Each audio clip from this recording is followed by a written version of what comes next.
Assalamualaikum warahmatullahi wabarakatuh. Innal hamdalillah nahmaduhu wa nasta'inuhu wa nastaghfiruh wa na'udzu billahi min shururi anfusina wa min sayyiati a'malina. May yahdihillahu fala mudilla lahu ومن يضلل فلا هادي له وأشهد أن لا إله إلا الله وحده لا شريك له وأشهد أن محمدا عبده ورسوله يا أيها الذين آمنوا اتقوا الله حق تقاته ولا تموتن إلا وأنتم مسلمون يا أيها الناس اتقوا رب الذي خلقكم من نفس واحدة وخلق زوجها وبث منهما رجالا كثيرا ونساء الله الذي تساءلون به والأرحام إن الله كان عليكم رقيبا يا أيها الذين آمنوا اتقوا الله وقولوا قولا سديدا يصلح لكم أعمالكم ويغفر لكم ذنوبكم ومن يطع الله ورسوله فقد فاز فوزا عظيما أما بعد فإن أصدق الحديث كتاب الله وخير الهدي هدي محمد صلى الله عليه وعلى آله وسلم وشر الأمور محدثاتها فإن كل محدثة بدعة وكل بدعة ضلالة وكل ضلالة في النار. أيها الناس kaum muslimin rahimakumullahu ta'ala, masing-masing kita sebagai muslim dan muslimah tentu mendambakan al-jannah, mendambakan surga dari Allah Azza wa Jal. Sangat mendambakan, termasuk bagian dari ahlul jannah. Dikarenakan masing-masing kita tahu bagaimana surga, bagaimana kenikmatan-kenikmatan surga, keindahan-keindahan surga yang diberitakan dalam banyak ayat dan juga hadisnya Rasulullah SAW.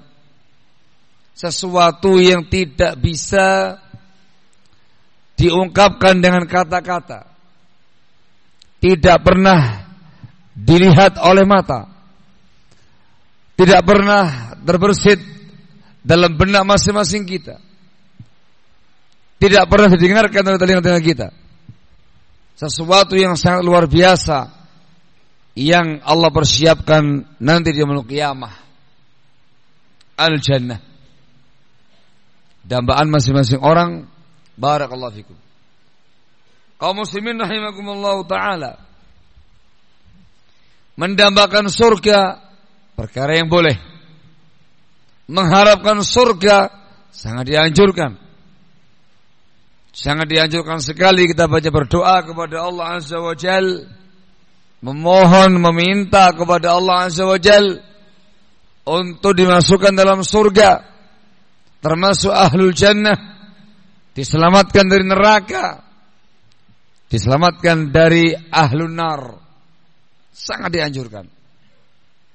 Namun barakallahu fikum, dalam Islam untuk meraih surga, untuk masuk surga, bukan dengan semata-mata angan-angan, bukan dengan semata-mata dambaan, bukan dengan semata-mata permintaan.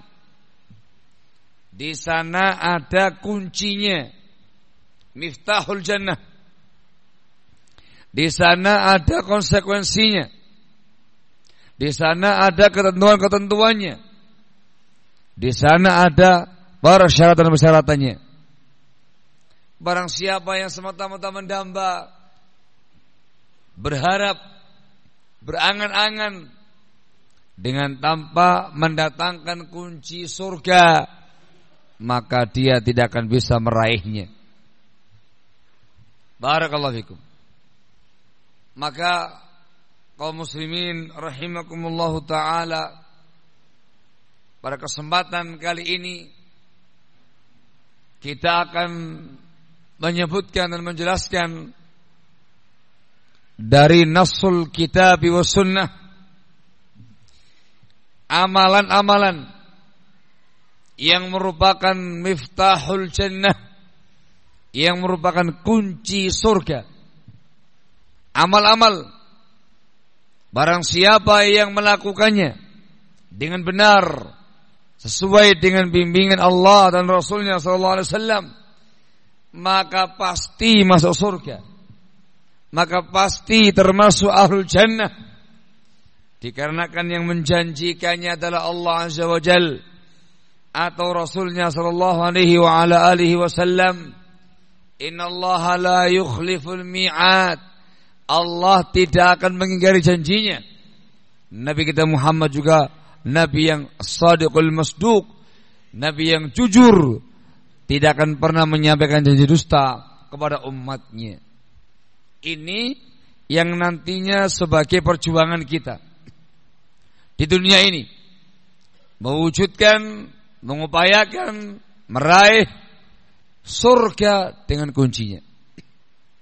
Dan sebagai upaya untuk masing-masing kita berintrospeksi diri, apakah amalan yang kita lakukan selama ini termasuk amal-amal yang merupakan kunci surga, ataukah justru yang kita amalkan selama ini menjadi penghalang orang dimasukkan dalam surga, termasuk kunci-kunci yang sebaliknya, kunci-kunci neraka. Na'udzubillah min dzalik. Di sana hanya dua, jannah, surga, atau nar, neraka. Dan memang umat manusia dan jin nanti di yaumul qiyamah hanya dua pihak, fariqun fil jannah wa fariqun fis sa'ir. Satu kelompok dalam surganya Allah azza wa jal, dan kelompok yang lain dalam neraka sa'ir. Semua itu tergantung bagaimana di dunia ini dia bisa meraih kunci surga. Barakallahu fikum. Kaum muslimin rahimakumullah ta'ala, kunci utama, ketentuan yang pertama, seseorang itu bisa meraih surga dan dipastikan masuk ke dalam surga, ialah dia sebagai seorang muslim, dia sebagai seorang yang beriman kepada Allah, beriman kepada Rasulnya sallallahu alaihi wasallam, dia sebagai seorang muwahhid yang beribadah hanya kepada Allah semata, memurnikan, mempersembahkan ibadahnya untuk Allah semata, namanya bertauhid kepada Allah subhanahu wa ta'ala. Iman diluruskan, Islam diluruskan, dan disertai dengan amal-amal soleh, amal-amal ibadah kepada Allah azza wa jal. Amal solehnya, ibadahnya betul-betul untuk Allah semata, dipersembahkan hanya untuk Allah semata, dengan tanpa sekutu baginya, dengan tanpa sekutu baginya. Ibadah tanpa syirik, tauhid tanpa syirik, iman, Islam tanpa kekufuran. Itu merupakan miftahul jannah, kunci masuk surga. Kunci masuk surga. Pelakunya pasti masuk surga, dijamin dengan surganya Allah azza wa jal. Janji dari Allah tabaraka wa ta'ala. Disebutkan dalam Al-Quran, di dalam surah Al-Ahqaf ayat yang ke-13. Ayat di As-Saffat ayat yang ke-40 dan setelahnya. Allah Subhanahu wa taala menjelaskan tentang hamba-hamba Allah yang mukhlisin, hamba-hamba Allah yang ikhlas dalam beribadah kepadanya, hamba-hamba Allah yang memurnikan ibadahnya untuk Allah semata. Mereka itu di satu sisi diselamatkan dari waswas syaitan, diselamatkan dari makar-makar syaitan, diselamatkan dari jaring-jaring jerat-jerat syaitan. Di sisi yang lain mendapatkan jaminan surga dari Allah Azza wa Jalla. Allah berfirman, illa ibadallahil mukhlasin ulaika lahum rizqum ma'lum fawakihu wa hum mukramun fi jannatin na'im. Kecuali hamba-hamba Allah yang ikhlas, yang diikhlaskan, yang dimurnikan agamanya, yang dimurnikan ibadahnya, yang mengikhlaskan ibadahnya untuk Allah semata. Mereka yang dikecualikan dari orang-orang yang terkena makar-makar syaitan. Setan tidak bakal mampu menggoda hamba-hamba Allah yang ikhlas, hamba-hamba Allah yang memurnikan ibadahnya kepada Allah semata. Allah mengatakan setelah itu, ulaika lahum rizqum ma'lum. Mereka lah orang-orang yang mendapatkan rezeki yang diketahui yang jelas, yaitu fawakihu wa hum mukramun, mendapatkan buah-buahan, fawakih, ragam buah-buahan, dan mereka dimuliakan oleh Allah Azza wa Jalla fi jannatin na'im. Mereka semuanya mendapatkan itu tadi di surga-surga yang penuh kenikmatan. Kalau makan buah-buahannya hanya di Tenggarong, itu belum jaminan surga. Karena Tenggarong bukan surga. Kalau mendapatkan rezeki di dunia, itu belum jaminan, karena dunia bukan surga. Tapi ketika mendapatkan rezeki tadi, bisa menikmati yang namanya ragam buah-buahan di surganya Allah Azza wa Jalla yang penuh kenikmatan, ini yang luar biasa. Dikatakan menikmatinya di surga. Buahnya namanya sama, tapi rasanya berbeda. Enggak mungkin dibayangkan dan diucapkan dengan kata-kata. Fi jannatin na'im.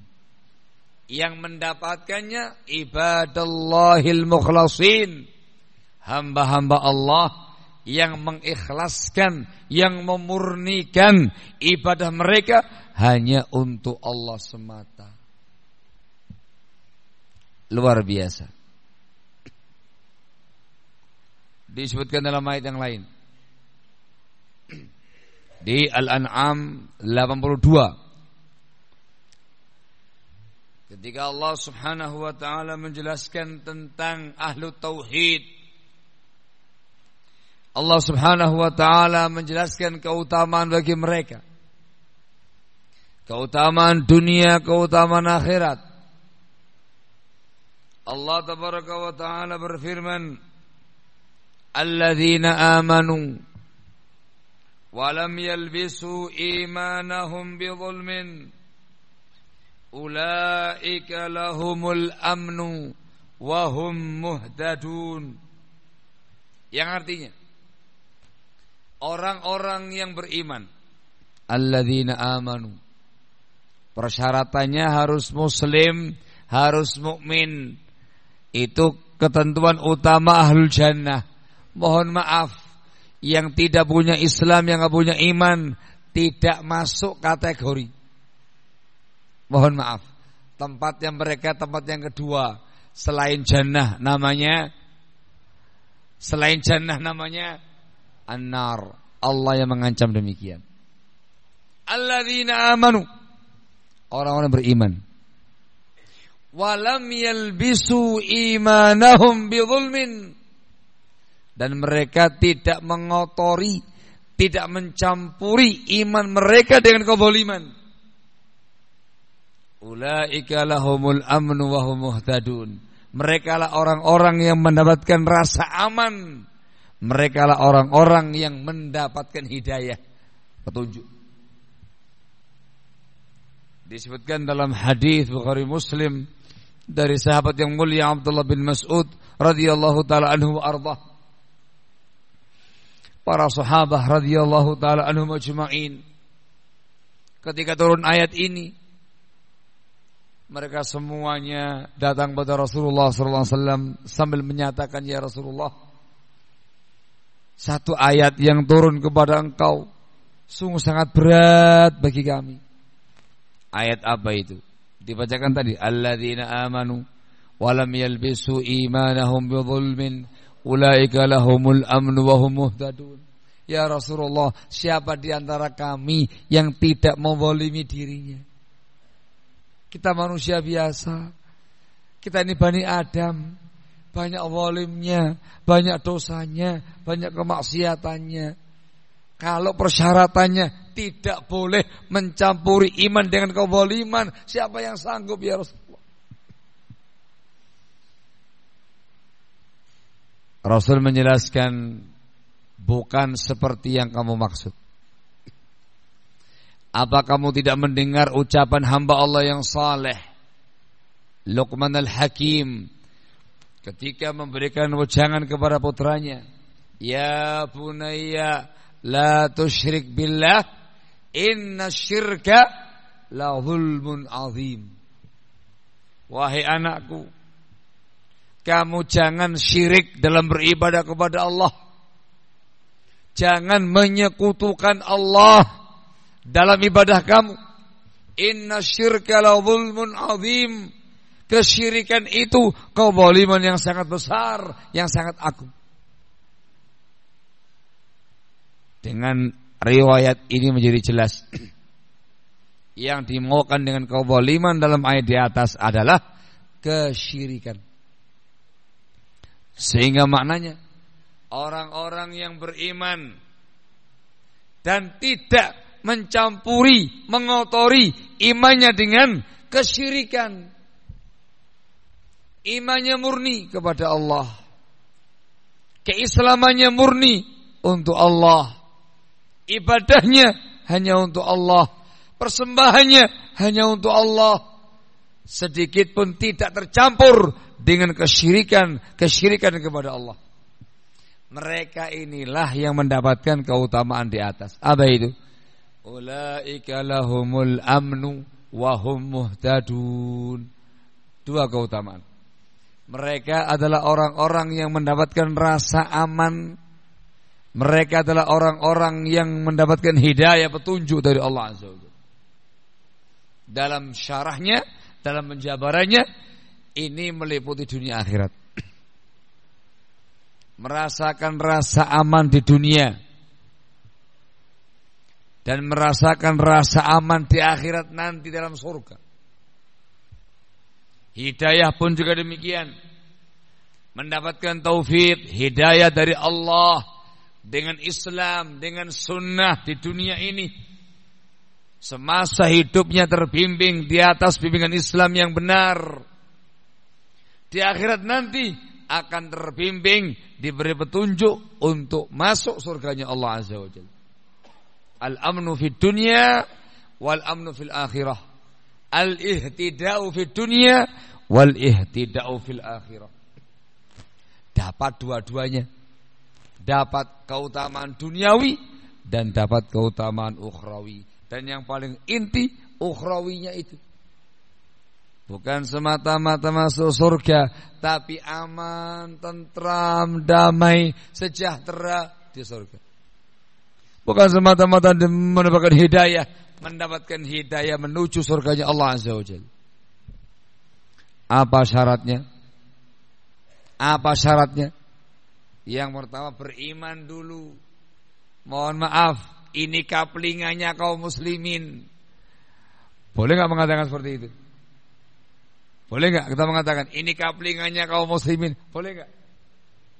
Ya harus begitu memang untuk kaum muslimin. Alladzina amanu. Surga itu kaplingannya kaum mukminin, kaplingannya kaum muslimin. Tapi ingat, ada syaratnya. Apa itu? Walam yalbisu imanahum bidzulmin.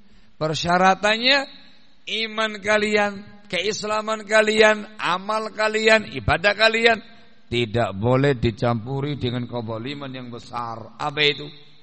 Kesyirikan.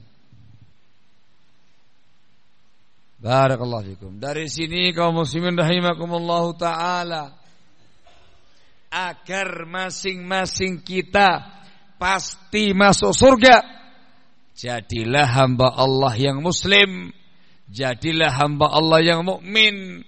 Mohon maaf, surga kaplingannya kaum muslimin.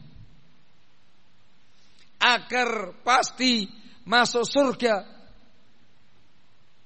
agar pasti masuk surga, barakallahu fikum, jadilah hamba Allah yang gak semata-mata beriman atau berislam, tapi hamba Allah yang beribadah kepadanya, membuktikan keislaman. Islam diwujudkan dengan amal saleh, ketaatan-ketaatan kepada Allah, ibadah-ibadah kepada Allah.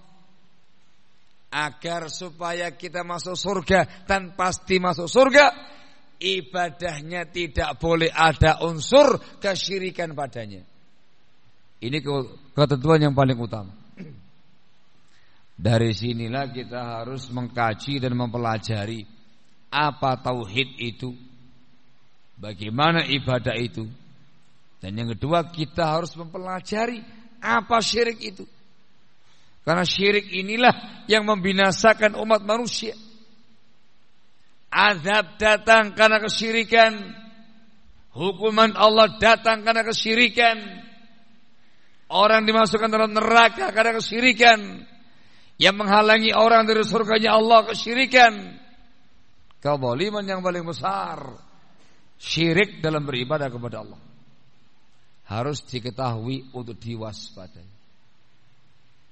Di antara bentuk kesyirikan ialah persembahan-persembahan kepada selain Allah Azza wa Jal. Mohon maaf, itu kesyirikan. Ada persembahan kepada lautan, ada persembahan kepada gunung, ada persembahan kepada daratan, ada persembahan kepada hutan. Apa mana? Oh, sungai. Ada persembahan kepada sungai. Apa lagi? Selokan.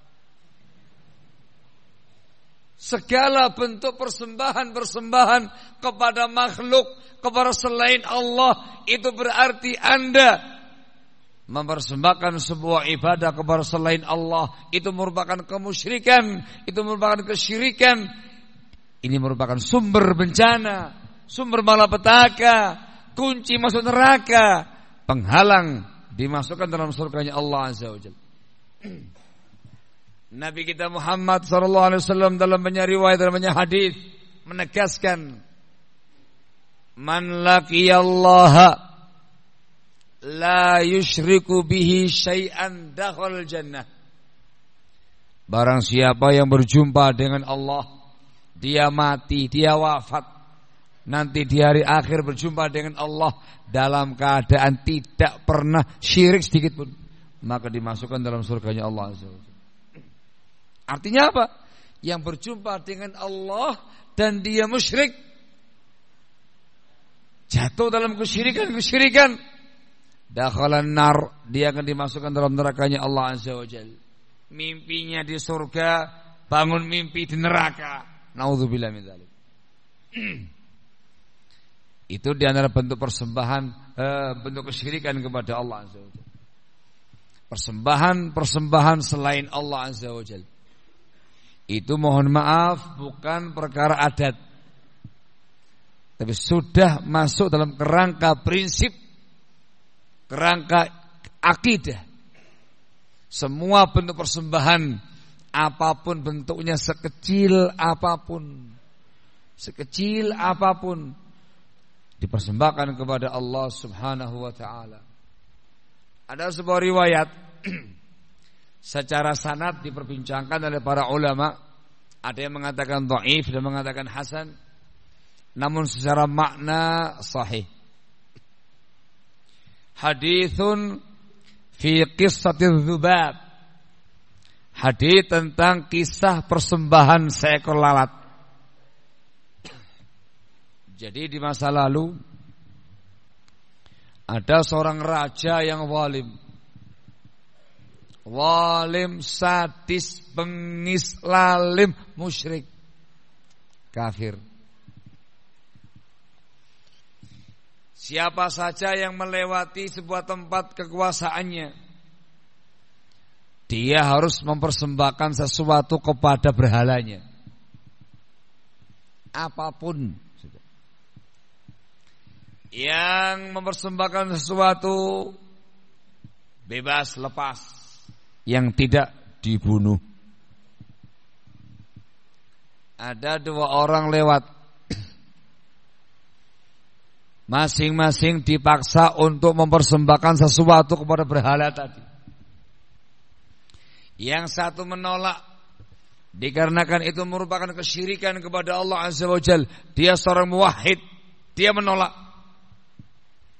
Dia pun terbunuh, dia pun masuk surga. Yang lainnya tidak punya persembahan. Kata mereka, persembahkan walaupun seekor lalat. Nangkep lalat. Ya Allah, lalat nggak ada harganya ya. Cari lalat, sudah ambil. Ini lalat ya kawan, dipersembahkan untuk sang berhala tadi. Selamat, tapi dia dimasukkan dalam nerakanya Allah Subhanahu wa taala. Kenapa? Dikarenakan itu merupakan kesyirikan. Kesyirikan dalam beribadah kepada Allah. Persembahan kepada selain Allah itu kemusyrikan. Walaupun seekor lalat, masuk neraka dia. Tidak jadi masuk surga, dimasukkan dalam nerakanya Allah Azza wa Jalla. Lalat, Pak, lalat, gak ada nilainya. Mungkin kalau sekarang tidak punya apa-apa, 1 butir beras dimasak, ya nggak bisa mengenyangkan, ya masuk di dalam lubang gigi gitu aja, remeh. Sebutir beras dia persembahkan, misalkan dipersembahkan untuk selain Allah, itu kemusyrikan, kesyirikan dalam beribadah kepada Allah Azza wa Jalla. Neraka tempatnya, bukan surga. Apapun sekecil apapun persembahan kepada selain Allah Azza wa Jalla, itu merupakan kesyirikan dalam Islam. Kunci masuk neraka, penghalang utama dari surganya Allah Azza wa Jalla. Ingat baik-baik ketentuannya, alladzina amanu walam yalbisu imanahum bidzulmin. Mukmin dia, muslim dia, ibadah dia, tetapi tidak mencampuri, mengotori keimanannya, keislamannya, ibadahnya dengan kezaliman, kesyirikan sedikit pun. Penting mengkaji yang namanya tauhid, penting mengkaji yang namanya akidah Islam, untuk kita imani, untuk kita yakini sebagai akidah kita, prinsip kita. Dan penting juga untuk mengetahui yang namanya kesyirikan untuk diwaspadai, supaya jangan sampai menjadi penghalang kita dimasukkan dalam surganya Allah Azza wa Jalla, justru sebagai kunci dimasukkan dalam nerakanya Allah Azza wa Jalla. Na'udzubillahi min dzalik. Ini ketentuan pertama dan utama. Sekali lagi, agar pasti masuk surga, Anda harus muslim terlebih dahulu, mukmin terlebih dahulu. Gitu ya, kaplingannya kaum muslimin. Wah, ini mengklaim dirinya ahlul jannah. Siapa bilang? Saya enggak mengatakan saya ahlul jannah kok. Kita mengatakan muslim dulu. Semua yang muslim, semua yang mukmin surga tempatnya. Barakallahu fikum. Kaplingan untuk kaum muslimin, tidak mengatakan kaplingan untuk saya pribadi, untuk kaum muslimin. Agar pasti masuk surga, Jangan semata-mata berislam. Harus mewujudkan keislaman kita dengan amal soleh, dengan ibadah kepada Allah Azza wa Jalla. Agar pasti masuk surga, ketentuan utamanya tidak boleh mencampuri iman kita, Islam kita, amal kita dengan kesyirikan kepada Allah Azza wa Jalla. Barakallahu fikum. Dalam banyak ayat Allah Subhanahu wa taala selalu menggandengkan iman dan amal soleh ini. Anjuran untuk beriman dan beramal soleh. Dan dalam banyak ayat pula orang-orang yang punya iman dan punya amal soleh memurnikan ibadahnya untuk Allah semata, dikasih janji dengan surganya Allah Azza wa Jal. Barakallahu fikum. Disebutkan di Al-Baqarah ayat yang ke-25, Allah Subhanahu wa taala mengatakan dalam firman-Nya, "Wa basyiril ladzina amanu wa 'amilus solihati anna lahum jannatin tajri min tahtihal anhar kullama ruziqu minha min thamaratin rizqan qalu hadzal ladzi ruziqna min qablu wa utu bihi mutasyabiha wa lahum fiha azwajun mutahharah wa hum fiha khalidun." Allah mengatakan, beri kabar gembira. Orang-orang yang beriman, mukmin dulu, dan orang-orang yang beramal soleh, ada amal solehnya. Beri kabar gembira kepada mereka bahwasanya mereka mendapatkan jannah-jannah, surga-surga yang mengalir di bawahnya sungai-sungai. Setiap kali mereka dikasih rezeki satu buah-buahan, dikasih lagi rezeki yang semisal, mereka mengatakan, hadzal ladzi ruziqna min qabl. Loh, ini kan yang sudah kami makan sebelumnya. Allah mengatakan wa utu bihi mutasyabiha, beda. Sama tapi berbeda. Dikasih buah yang ini, buah yang semisal, buah yang semisal, buah yang semisal. Nampak mirip tapi beda kenikmatannya, beda rasanya. Mereka di surga mendapatkan istri-istri yang disucikan, para bidadari, dan mereka abadi kekal di dalamnya selama-lamanya. Dikasih kenikmatan surga, dikasih bidadari-bidadari cantik yang disucikan, diabadikan dalam surganya Allah Azza wa Jalla. Alladzina amanu wa 'amilus shalihat. Iman dulu, muslim dulu, mukmin dulu, amal soleh dulu, baru surga kamu dapatkan. Dalam beberapa ayat yang lain menggunakan bahasa iman dan takwa kepada Allah Azza wa Jalla. Iman dulu, muslim dulu, dan takwa kepada Allah, melaksanakan perintah-perintah agama, menjauhi larangan-larangan agama. Barakallahu fikum. Ketika Allah menjelaskan tentang surganya, Allah mengatakan uiddat lil muttaqin. Surga itu dipersiapkan bagi orang-orang yang bertakwa kepada Allah Azza wa Jalla. Sekali lagi, muslim dulu, mukmin dulu, dan semata-mata beriman. Hiasi iman kita dengan takwa Allah, dengan bertakwa kepada Allah Azza wa Jalla, melaksanakan perintah-perintah agama, menjauhi larangan-larangan agama. Hamba Allah yang muttaqin, yang bertakwa kepadanya. Dan ingat, jangan mencampuri iman amal soleh Anda, jangan mencampuri takwa Anda dengan kesyirikan. Ini perusak. La in asyrakta la yahbatanna amaluk. Kalau kamu syirik, akan batal, akan sirna, akan hangus semua yang kamu amalkan. Luar biasa. Qanatina azakumullah.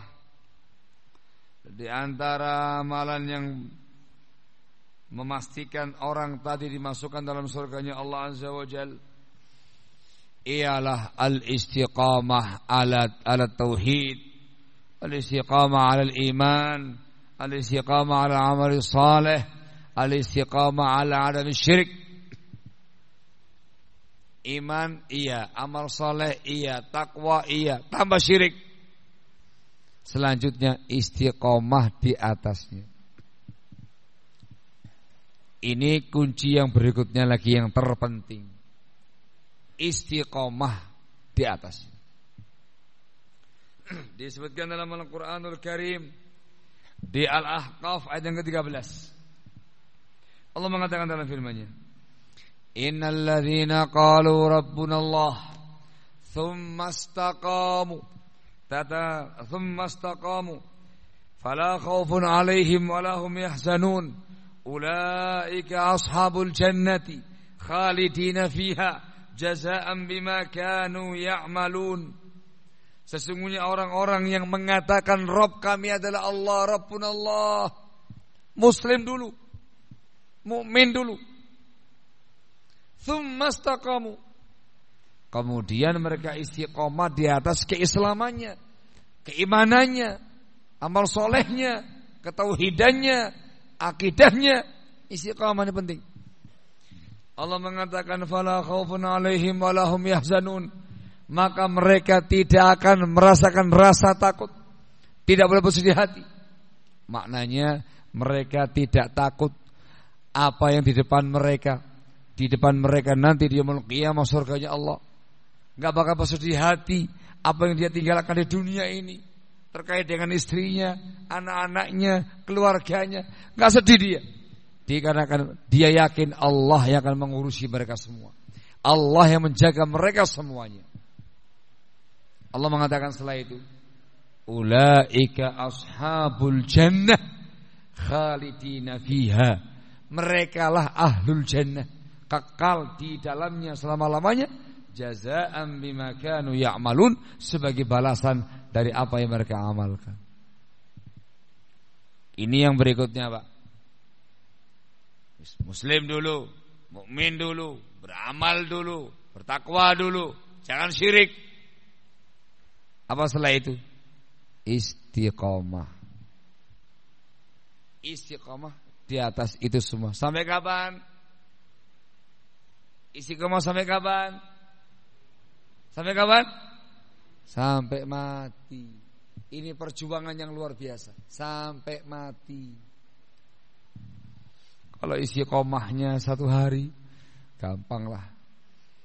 Walaupun tidak usah mikirin dunia, ibadah seharian penuh, yang penting dapat surga, enteng. Kalau istiqomahnya sepekan, 2 pekan, sebulan, 2 bulan, setahun, 2 tahun, ringan. Ini istiqomahnya sampai mati. Dan ketentuannya nanti ketika menjelang wafatnya dia mati dalam kondisi di atas tauhid, akidah yang sahihah, di atas iman dan takwanya, ataukah dia mati di atas kesyirikan kepada Allah.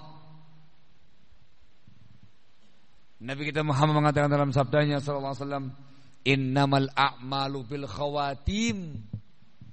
Amalan itu tergantung khotimahnya, tergantung penutupnya. Kalau dia mendapatkan khatimatul khair, penutup hidup yang baik, husnul khatimah, fa ni'mahu. Alangkah nikmatnya dia, alangkah bahagianya dia mendapatkan yang namanya husnul khatimah, langkah awal menuju surga. Setelah dia mati nanti di alam barzakh mendapatkan na'imul qabr, nikmat kubur, selamat dari azab kubur. Dia yaumul qiyamah nanti surga telah menanti. Tapi ketika dia su'ul khatimah, itu merupakan awal penderitaan dia. Ketika dia mati nanti dapat su'ul khatimah, dimasukkan dalam alam barzakh yang dia rasakan azab kubur, siksa kubur, dan terus berlanjut sampai azab nerakanya Allah Azza wa Jalla. Na'udzubillahi min dzalik. Maka wajib istiqomah. Jaminannya jelas. Tegas Allah mengatakan ulaika ashabul jannah. Yang mukmin, yang muslim, yang beramal saleh, yang bertakwa tanpa syirik dan istiqomah, mereka lah yang dikatakan sebagai ahlul jannah. Pasti masuk surga, pasti sebagai ahlul jannah yang menjanjikan Allah Azza wa Jalla. Innallaha la yukhliful mi'ad. Allah tidak menyelisih janji. Istiqomah, Pak. Ini yang sulit. Ini yang sulit. Maka ini harus terus kita perjuangkan dalam kehidupan kita.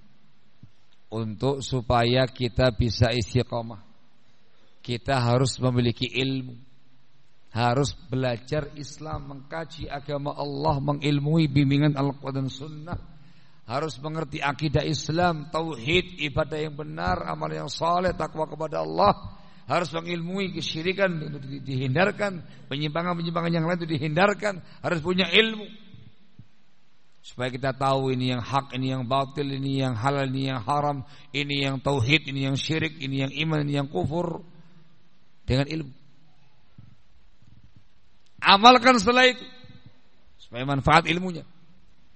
Dan untuk bisa istiqamah, barakallahu fikum, harus berada di lingkungan yang solehah, lingkungan orang-orang yang memiliki akidah yang sahihah, lingkungan ahli ibadah yang semangat ibadah kepada Allah, lingkungannya ahlu tauhid yang mempersembahkan ibadahnya untuk Allah semata. Akan memudahkan kita untuk istiqamah di atasnya. Karena yang di sekitarnya kita semuanya akidahnya sama, tauhidnya sama, semangat dalam beribadah, mentaati Allah Azza wa Jalla, takwanya Masya Allah, tanpa syirik dan segala macamnya. Kita akan terbawa oleh mereka. Lingkungan yang salihah. Jam berapa, Pak? Sudah adzan belum ini? Hah? 3 menit. Masya Allah. Ana membawakan sebuah kisah ini. Kisahnya nanti aja ya, setelah salat Isya. Sebuah kisah diambil faedah penting oleh para ulama. Pentingnya lingkungan yang baik, bahayanya lingkungan yang jelek. Nanti setelah Isya insyaallah ta'ala. Sekaligus disebutkan poin-poin yang berikutnya dari upaya-upaya kita untuk bisa istiqamah di atas iman dan tauhid kita, supaya kita termasuk ahlu istiqamah, supaya kita dipastikan termasuk ahlu jannah insyaallah ta'ala. Sementara cukup diskoros dulu azan, kemudian sholat dengan tenang, dengan khusyuk, diteruskan kembali beberapa penguraian, diteruskan dengan tanya jawab insyaallah ta'ala. Walhamdulillahirabbil alamin. Wa ala alihi wa sahbihi wa mawala. Amma ba'du. Kaum muslimin rahimakumullah, qanabitina azakumullah. Terakhir yang kita bahas tentang masalah istiqamah. Agar pasti masuk surga, kita harus istiqamah di atas keimanan kita, keislaman kita, ketakwaan kita, tauhid kita, tanpa syirik. Disebutkan tadi beberapa cara dan upaya untuk bisa istiqamah. Yang pertama dengan mengkaji, mempelajari bimbingan Allah dan Rasulnya sallallahu alaihi wasallam yang termaktub dalam Al-Quran dan Al-Hadis, mengkaji ilmu agama Allah Azza wa Jalla. Yang kedua ialah lingkungan yang baik.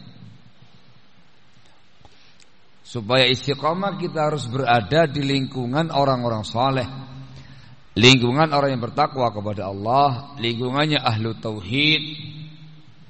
Jangan di lingkungan orang-orang yang jelek, orang-orang yang jahat, orang-orang yang rusak, orang-orang yang fasik, atau lingkungan yang penuh dengan berbagai macam praktek kesyirikan atau yang kekufuran atau yang lain-lainnya. Lingkungan ini sangat mempengaruhi kondisi kita. Ada sebuah kisah yang begitu masyhur, kisah pembunuh 100 nyawa dalam Bukhari Muslim. Nabi kita Muhammad SAW mengisahkan di zaman dahulu kala di kalangan Bani Israel,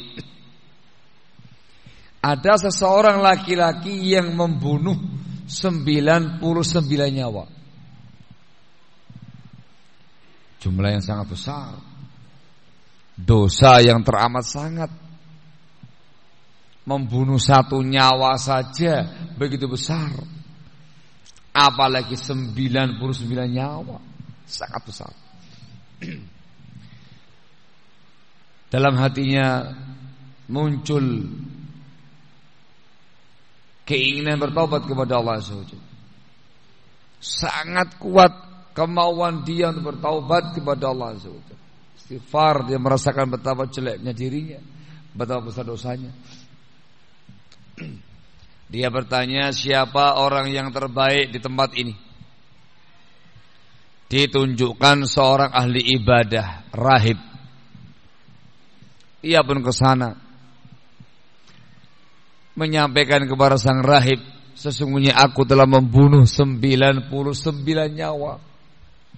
Apakah memungkinkan bagi aku untuk bertaubat kepada Allah SWT? Sang rahib memandangnya dari sisi ibadah dengan tambah ilmu. Dia menganggap betapa besar dosa orang ini. Dia mengatakan, kamu tidak punya kesempatan taubat. Maka dia pun murka. Itu orang pun murka, marah. Dibunuhlah sang rahib tadi. Genap 100 nyawa melayang di tangan dia. Nyawa yang ke-100 nyawanya sang rahib tadi. Tapi kemauan untuk taubat sangat kuat, semakin membuncah dalam hatinya.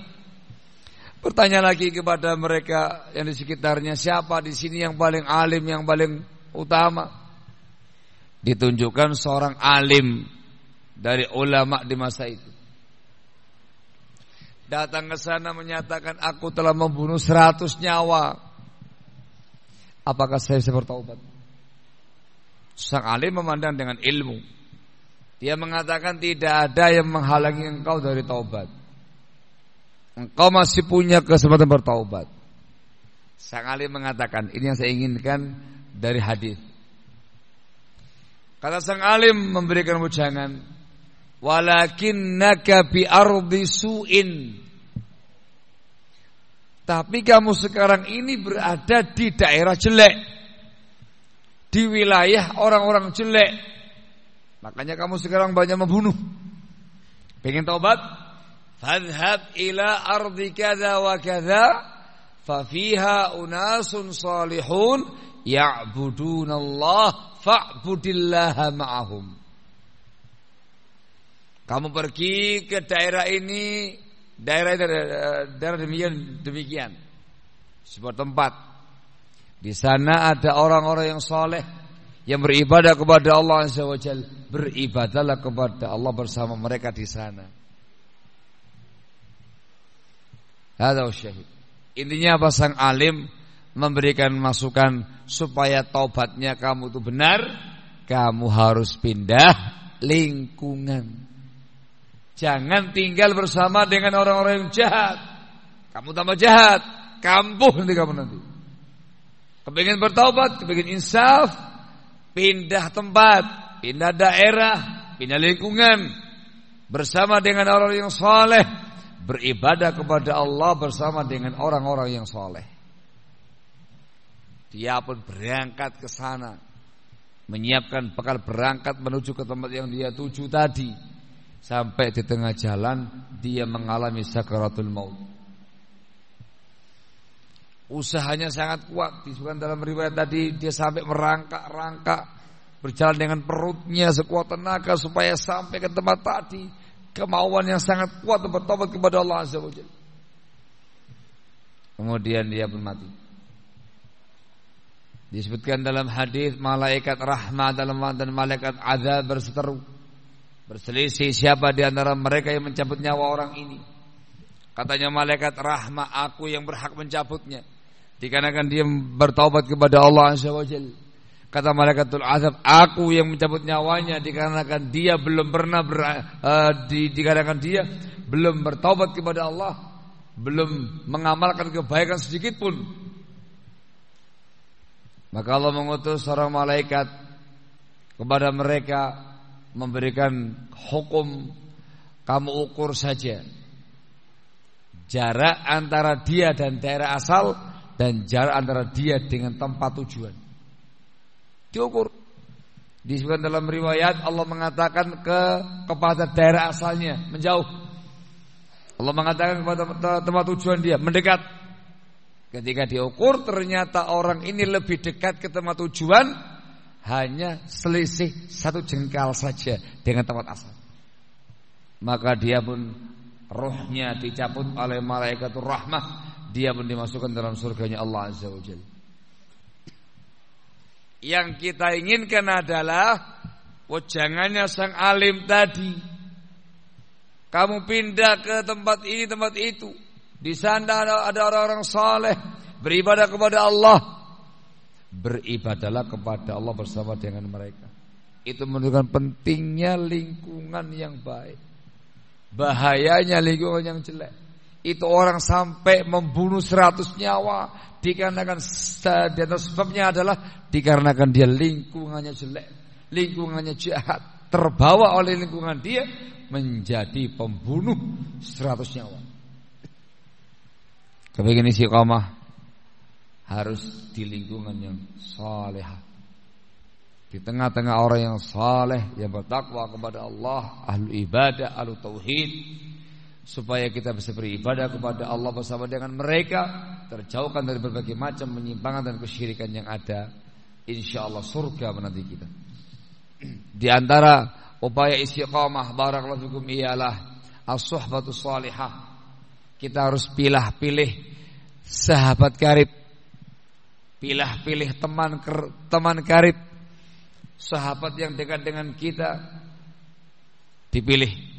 Bersahabatlah dengan orang yang muslim, dengan orang yang mukmin, dengan orang yang bertakwa kepada Allah Azza wa Jalla, dengan orang yang baik. Jangan bersahabat dengan orang yang jelek. Rasul mengatakan dalam sabdanya, la tusahib illa mu'mina wa la ya'kul ta'amaka illa taqi. Kamu jangan bersahabat melainkan dengan yang beriman, dan jangan memakan makanan kamu kecuali yang bertakwa kepada Allah Azza wa Jalla. Jika Allah mengatakan dalam sabda yang lainnya lagi, ar-rajulu ala dini khalilihi falyanzur ahadukum man yukhalil. Orang itu tergantung agama sahabat karibnya, maka lihat dengan siapa dia bersahabat karib. Kalau bersahabat karib dengan orang yang saleh, akan saleh juga. Bersahabat dengan yang bertakwa kepada Allah, dengan yang beribadah kepada Allah, yang jauh dari maksiat, jauh dari kesyirikan, juga akan mengalami hal yang sama. Sehingga memudahkan dia untuk istiqamah di atas imannya, istiqamah di atas amal solehnya kepada Allah Azza wa Jalla. Dan yang berikutnya adalah berdoa kepada Allah Azza wa Jalla supaya Allah Azza wa Jalla memberikan kepadanya keteguhan dan keistiqamahan. Juga berdoa kepada Allah Azza wa Jalla supaya dijadikan sebagai hamba-hamba Allah yang mendapatkan husnul khatimah. Dan berdoa kepada Allah Azza wa Jalla supaya mendapatkan surganya. Dia berdoa, Allahumma inna nas'aluka husnal khatimah wa na'udzubika min su'il khatimah. Ya Allah, kami memohon kepada Engkau husnul khatimah. Kami bertawud kepada Engkau ya Allah dari su'ul khatimah. Allahumma inna nas'aluka al-jannah wa na'udzubika minan nar. Ya Allah, kami memohon kepada Engkau jannahmu ya Allah, dan kami bertawud kepada Engkau dari nerakamu ya Allah. Berdoa. Setelah ikhtiar berislam, beriman, beramal saleh, bertakwa kepada Allah, bertauhid, berakidah tanpa syirik dan segala macamnya, istiqamah di atasnya, diiringi dengan berdoa kepada Allah Azza wa Jalla. Terus berdoa supaya dikasih husnul khatimah tanpa su'ul khatimah, dikasih jannah bukan nerakanya Allah Azza wa Jalla. Insyaallah dimasukkan dalam surganya Allah Tabaraka wa Ta'ala. Saya ingatkan sebagai pembahasan terakhir, tatkala kita membahas dengan sebuah tema agar pasti masuk surga, lalu dibawakan beberapa poin-poinnya, bukan berarti masing-masing kita secara individu ngapling surga sendiri-sendiri. Itu kesalahan besar, menyalahi akidah Islam. Tidak boleh mengatakan saya ahlul jannah, saya juga ahlul jannah, saya juga ahlul jannah. Loh kenapa? Saya muslim. Tidak bisa. Itu dilarang dalam akidah Islam. Dimasukkan oleh para ulama dalam buku-buku akidah mereka. Tidak diperbolehkan mempersaksikan individu tertentu dengan jannah atau dengan neraka. Tidak boleh. Tidak boleh mengatakan fulan ahlul jannah, fulan ahlun nar. Tidak boleh. Kecuali yang disebutkan dalam Quran dan hadis, ayat hadis yang menjelaskan dengan dalil yang pasti fulan fil jannah, maka dikatakan fil jannah. Seperti hadis Rasul mengatakan dalam sabdanya, Abu Bakar fil jannah, Umar fil jannah, Utsman fil jannah, Ali fil jannah, sampai menyebutkan 10 orang sahabatnya beliau dikatakan fil jannah. Maka ini bisa kita persaksikan dengan person fulan fil jannah. Ketika tidak ada dalil, maka dilarang keras dalam Islam mempersaksikan orang tertentu, person tertentu sebagai ahlul jannah atau sebagai ahlun nar. Itu dilarang barakallahu. Yang boleh hanya secara umum. Barang siapa yang mati di atas keislamannya, keimanannya, ketakwaannya, surga tempatnya. Barang siapa yang mati di atas kekufuran atau kesyirikan, neraka tempatnya. Itu boleh. Atau mengatakan kaum muslimin di surga, kaum mukminin di surga, kaum muttaqin di surga, ahlu tauhid di surga. Bisa secara umum. Atau sebaliknya terkait dengan neraka, bisa secara umum. Orang-orang kafir di neraka, orang-orang musyrik di neraka. Itu boleh dengan sifat yang umum barakallahu fiik. Ini tolong camkan baik-baik supaya jangan sampai kita salah paham, khawatir dengan tema seperti itu, akhirnya rame-rame mengkapling surga sendiri-sendiri. Rame-rame saya ahlul jannah, saya ahlul jannah, saya ahlul jannah, geger tenggarong. Lah, tapi yang kita mau kan kita berusaha sekuat tenaga untuk memiliki iman, memiliki amal saleh, ketakwaan kepada Allah dengan tauhid, akidah yang benar tanpa syirik, isi koma di atasnya, dan terus berusaha dan berdoa kepada Allah untuk mendapatkan surganya. Barakallahu fikum. Wallahu taala a'lamu bis-shawab.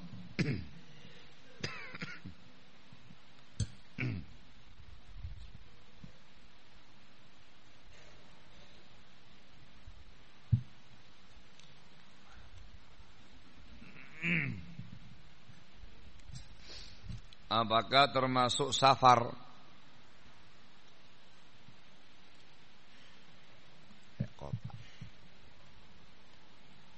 Apakah termasuk safar Samarinda ke Tenggarong? Para ulama kita menyebutkan dhabit, kaidah orang dikatakan musafir itu kembali kepada kebiasaan setempat, kebiasaan masyarakat setempat. Kalau orang Tenggarong ke Samarinda, mereka bilang safar atau tidak, atau sebaliknya. Kalau mereka mengatakan safar, maka dikatakan sebagai musafir. Orang Tenggarong kalau Samarinda safar enggak? Mengatakan bepergian enggak? Orang Samarinda kalau ke sini safar enggak namanya? Lo kok diam? Ya antum yang tahu. Nah, namanya kan. Samarinda sama Tenggarong satu kabupaten atau lain kabupaten? Oh berbeda. Masya Allah. Apalagi lain kabupaten, insya Allah musafir. Barakallahu fikum.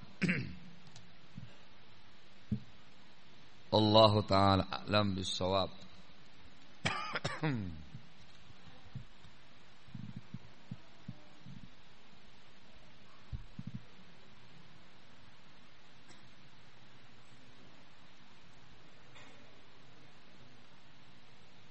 Saya bekerja sebagai PNS. Pada pekerjaan saya Ustaz harus bertanda tangan untuk pendanaan berbagai macam kegiatan kesyirikan, bahkan yang lain-lain juga banyak. Apakah saya termasuk melakukan kesyirikan? Anda termasuk ridha dengan kesyirikan tadi? Tidak bisa. Termasuk ta'awun, bantu-membantu di atas dosa dan bermusuhan. Wala ta'awanu 'alal itsmi wal 'udwan. Tidak bisa. Nah, ketika pilihannya cuma dua, tanda tangan ataukah keluar, ya keluar. Ini pembahasan masalah akidah yang perkara-perkara sangat urgen. Barakallahu. Khawatir dengan tanda tangan tersebut seperti kisahnya yang mempersembahkan lalat tadi. Hati-hati. Ya, resiko mempertahankan prinsip dan akidah. Barakallahu. Dalam mencari dunia, cari yang halal, cari yang barokah, lalu qanaah. Itu dunia ya. Barakallahu fikum, wallahu taala alam bissawab.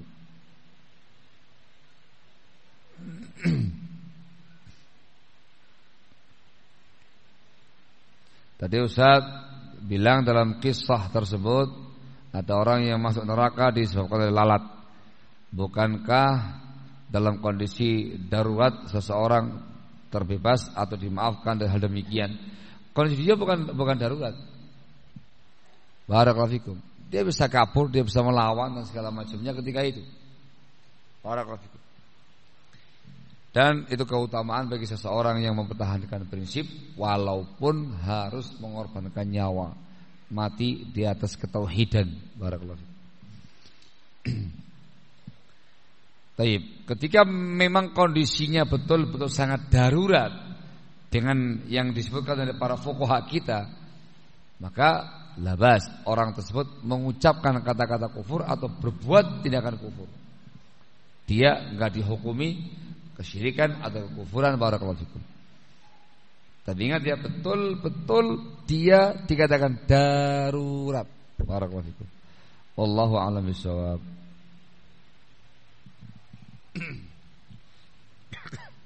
Sampai jam berapa? Itu penting jawab Evan. Sampai jam berapa ini? Sampai habis pertanyaan atau sampai habis jamnya? Jawaban dulu. Apa maksudnya surga bertingkat-tingkat? Apakah surganya banyak atau banyak tingkatannya? Banyak surga itu. Lafaz dalam banyak ayat enggak cuma jannah, tapi jannati adnin. Bentuk jamak. Banyak. Barakallahu fikum. Dengan berbagai macam nama, ada jannatu adn, jannah firdaus dan segala macamnya itu banyak. Tingkatan-tingkatan juga banyak. Barakallahu fikum. Ada yang di luar jannah, ada yang di halamannya, ada yang di tengah-tengahnya, ada yang paling tinggi. Itu semuanya ada dalam nasul Quran wal hadis. Barakallahu fikum. Dan masing-masing orang nanti akan mendapatkan tempatnya sendiri-sendiri, seluas mata memandang. Barakallahu fikum. Masing-masing ahlul jannah itu dikasih sebuah khaymah, sebuah kemah. Saat kemah untuk apa Ustaz? Loh, kemahnya itu terbuat dari emas berongga, terbuat dari berlian dan mutiara. Enggak ada di dunia ini. Luasnya itu sekian puluh kilo. Sekian puluh kilo kali sekian puluh itu baru kemahnya, belum jannahnya. Satu orang ahlul jannah di kamarnya dengan ahlul jannah yang lain di tempat yang berikutnya, sama kayak antum sekarang di sini melihat bintang di langit. Luas surga itu.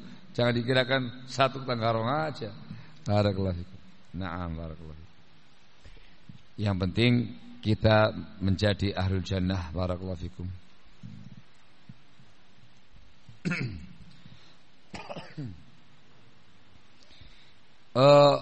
Ahlul jannah yang paling rendah, ya, yang paling rendah kedudukannya dan kenikmatannya itu dikasih seperti dunia ini. Dunia seisinya ini milik dia. Semisalnya terus sampai 15 kali lipat. Bayangkan 15 kali dunia untuk dia. Itu yang paling rendah, yang paling rendah. Antum menjadi pemilik Tenggarong saja. Wih, sudah dianggap yang paling jutawan, paling miliarder, paling sudah. Sak Tenggarong milik antum sendiri ya, Pak.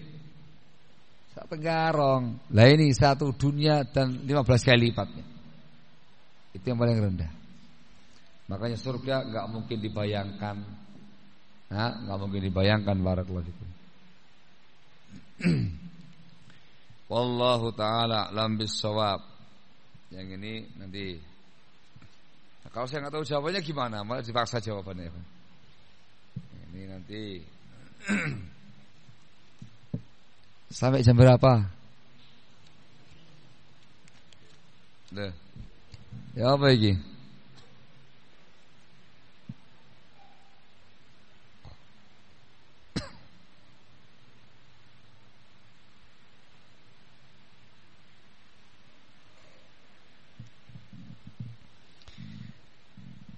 Bahwasanya manusia ini sudah ditentukan takdirnya sesuai dengan hadisnya Rasulullah SAW. Walaupun manusia tempat manusia perbuatan ahlu surga, akan tapi orang tersebut sudah ditetapkan sebagai di neraka, maka akan menjadi ahlu neraka demikian seterusnya. Mohon penjelasan. Nah, jawabannya betul. Itu disebutkan dalam hadis Bukhari Muslim dari sahabat yang mulia Abdullah bin Mas'ud radhiyallahu taala anhu wa ardhah. Semuanya sudah ditakdirkan. Hadza ahlul jannah, hadza ahlun nar. Dan tergantung khatimahnya masing-masing. Ada orang yang zahirnya mengamalkan amalnya ahlul jannah, ternyata takdirnya ahlun nar, maka nanti di akhir hayatnya mengamalkan ahlun nar. Ada lagi yang zahirnya mengamalkan amalnya ahlun nar, ternyata di ujung hayatnya takdir mengatakan sebagai ahlul jannah, maka dia akan insaf dan taubat dan mengamalkan amalnya ahlul jannah. Ini kita yakini, termasuk keimanan kepada takdir. Kullun biqadarillah. Takdir diimani, jangan mutolak. Tapi ingat, tidak boleh bersandar kepada takdir. Difahami ya? Tidak boleh. Saya mau tanya sama antum, apakah kalian pernah tahu kalian termasuk ahlun nar? Doa diem, nggak tahu enggak? Mungkin pernah lihat di Lauhil Mahfuz. Nggak ada yang tahu ya akhi. Semua takdirnya manusia hamba itu semua tertulis tercatat di Lauhil Mahfuz. Ada yang pernah nengok barangkali? Bongkar-bongkar Lauhil Mahfuz, cari-cari namanya dia. Oh, nama saya Ahlul Jannah, alhamdulillah gitu. Nggak ada yang tahu. Masing-masing orang tidak tahu takdirnya. Makanya diimani, jangan dijadikan sebagai pegangan. Terkait dengan kita diminta untuk menjalankan syariat. I'malu kata Rasul. Fakullun muyassar lima khuliqalah. Beramal kalian. Masing-masing dikasih kemudahan untuk apa dia diciptakan. Itu syariatnya. Kalau syariat kita harus sami'na wa ata'na. Makanya dia diminta untuk mengerjakan amal-amal ahlul jannah. Iman, taqwa, ila akhir kita sebutkan ya kawan. Dan jangan beramal dengan amalnya ahlun nar. Ikhtiar semaksimal mungkin, usaha istiqamah dan berdoa kepada Allah supaya dikasih husnul khatimah dan surga Allah azza wajalla. Barakallahu fikum. Artinya jangan kemudian ditakdirkan ustaz, udah santai aja, enggak usah capek-capek ibadah. Toh juga nanti kalau ahlun nar ya ahlun nar, al jannah ya ahlul jannah. Enggak demikian. Enggak boleh bersandar kepada takdir. Takdir itu diimani, syariat diamalkan. Dua macam. Barakallahu.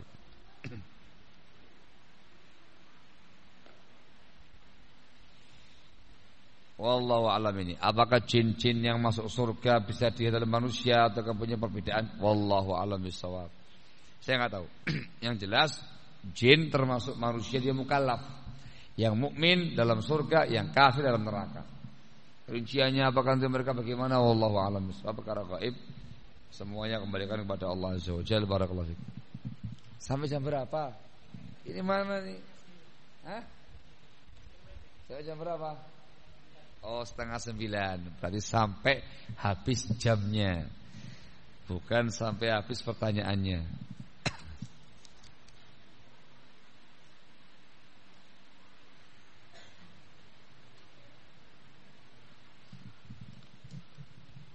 besok insyaallah.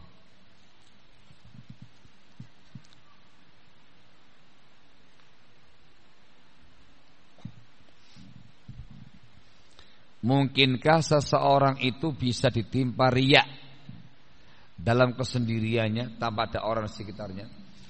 Itu bukan namanya riya, tapi namanya ujub, takabur, merasa bangga diri dengan kelebihan yang dimiliki, sombong dengan yang dia miliki. Itu mungkin sebab di hati. Kalau riya terkait dengan orang lain, dari kata-kata ro'a yara ru'yatan wariyaan, orang lain yang memandang dia. Kalau nggak ada yang memandang, bukan namanya riya. Difahami insyaallah ya. Yang ada namanya ujub atau takabur atau semisalnya.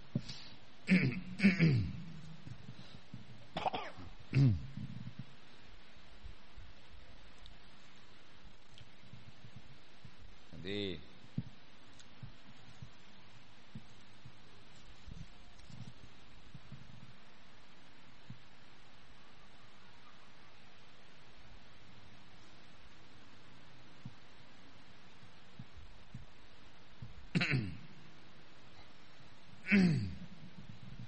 misal si A memiliki anak, si B juga memiliki anak, dan keduanya saling bergantian menyusui dengan tujuan agar mereka bersaudara dan berulang-ulang hingga anak selanjutnya. Apa hukumnya? Enggak ada masalah selagi mereka ridha, dan nanti menjadi anak susuan begitu.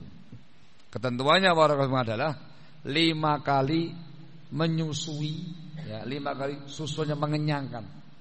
Tanda kenyang ketika sang bayi melepaskan sendiri susuannya. Dikasih lagi tidak mau. Tidak sekali sampai 5 kali maka dikatakan anak susuan. Dan masa susuannya masa-masa 2 tahun ke bawah, namanya sinul maja'ah. Difahami ya? Nah, nanti ini anak sama seperti anak kandung perempuan tadi dalam masalah kemahraman. Paham ya? Misalkan tadi anaknya si A itu jadi anaknya si B, anak si B jadi anaknya si A. Anak ini saja yang jadi mahram, yang selainnya bukan mahram. Nah, kemudian bapak ini brung, paham nah ini? Oh, kita kan udah mahram ya. Enggak, bapaknya bukan mahram bagi si A atau si B. Tergambar enggak? Paham ya? Yang mahram hanya anak yang dia susui saja. Ini sama kayak anak kandung pribadi dalam perkara kemahraman. Kalau semuanya demikian, semua anaknya dinyatakan mahram yang disusui tadi. Barakallahu fikum.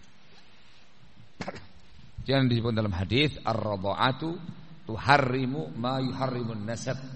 Susuan itu membuat mahram seperti kemahraman nasab. Hanya bab kemahraman saja. Barakallahu fikum. Waris enggak dapat, semua enggak dapat. Kemahraman saja.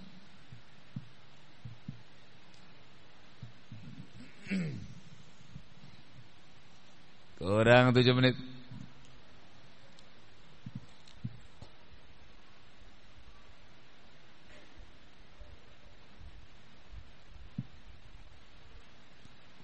Afwan Ustaz, kita dituntut oleh Nabi kita Muhammad SAW untuk taat sama penguasa atau pemimpin.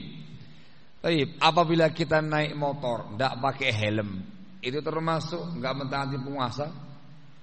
Kebanyakan ikhwah kalau naik motor tidak pakai helm, masya Allah. Nama ikhwah.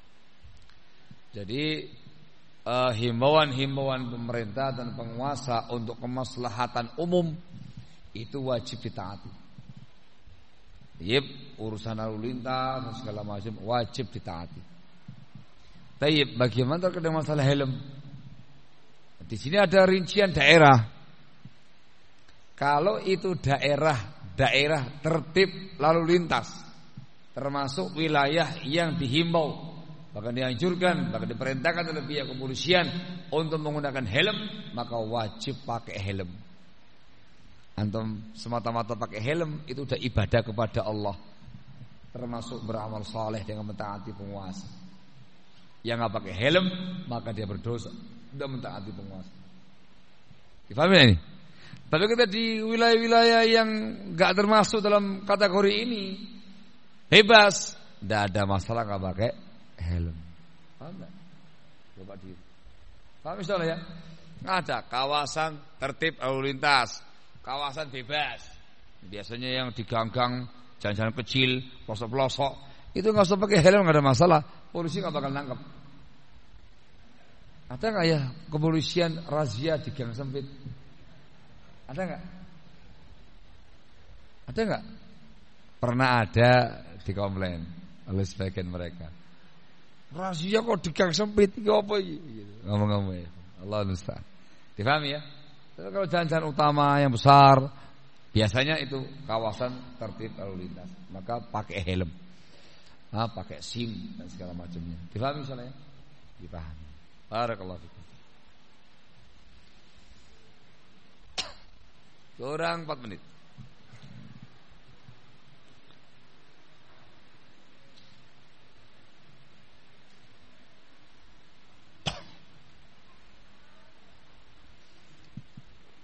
Apakah seseorang yang menikah dan belum dikaruniai anak menandakan bahwa Allah belum mempercayakan kepada kita, atau karena dosa-dosa kita yang telah lalu? Masya Allah. Yang pertama, cek kesehatan. Bisa jadi karena faktor kesehatan. Yang wanitanya atau yang laki-lakinya memang dinyatakan tidak bisa punya keturunan secara medis. Yang masalah kesehatan.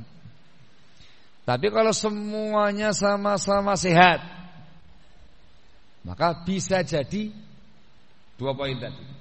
Mungkin karena dosa. Karena dosa. Banyak taubat, banyak istighfar kepada Allah Azza wa Jalla. Pernah disebutkan dalam riwayat ashar dari Al-Hasan Al-Basri rahimahullahu ta'ala, ada seorang yang datang kepada beliau menyampaikan semua keluh kesahnya. Ada yang mengatakan, wahai Abu Sa'id, kami begini. Dia mengatakan istighfar kepada Allah. Tidak ada satu orang pun pada saat itu yang bertanya kepada beliau tentang problematika dia, melainkan dijawab dengan istighfar kepada Allah. Sampai ada yang datang terkait dengan bab ini, saya belum punya anak, istighfar kepada Allah. Mungkin karena dosa. Banyak taubat, banyak istighfar, banyak beramal saleh. Barakallahu. Atau yang kedua, memang orangnya Masya Allah, orang yang bagus, orang yang baik, orang yang soleh, memang belum dikasih rezeki anak oleh Allah Azza wa Jalla. Ya berusaha teruskan usahanya, jangan berhenti. Gitu ya. Barakallahu fikum. Dengan punya anak gak pernah usaha, mimpi ya akhi. Allah musta'an. Dirinci. Barakallahu fikum. Allahu a'lam bissawab.